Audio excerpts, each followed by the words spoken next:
İkinci eserse Şekip Ayhan Özüş'e ait.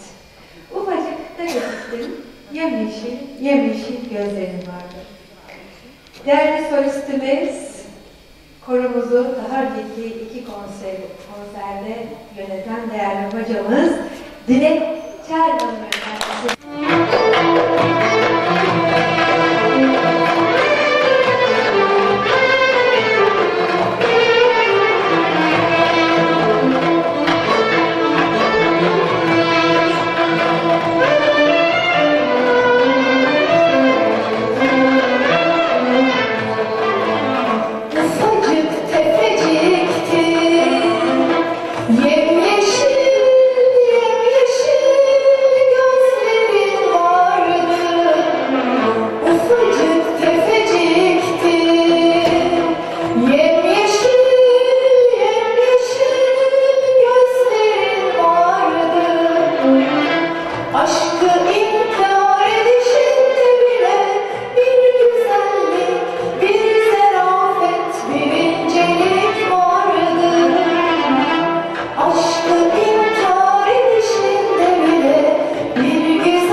Bir bahar günüydü.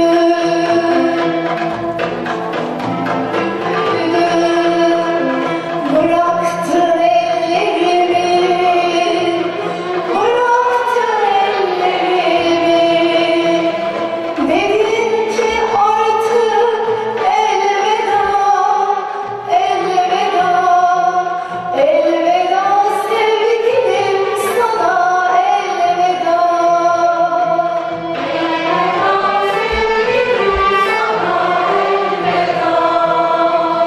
Sebep dedim, gülümsedin. Dedin ki aşkından daha güzel hasretin. Sebep dedim, gülümsedin. Dedin ki aşkından daha güzel hasretin. Ne zaman bahar gelse sen gelirsin aklıma. Yeşil gözleri gelir. Aşkın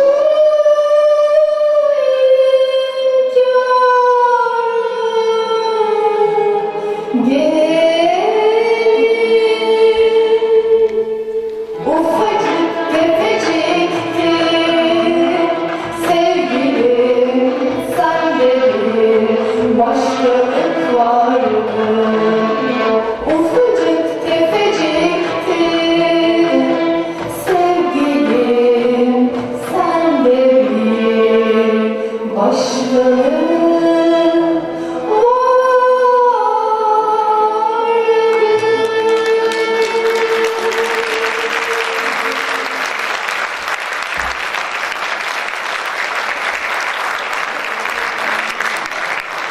Dilek Çerman Efendi'ye çok teşekkür ediyoruz. O da baharın çiçeklerini aldı.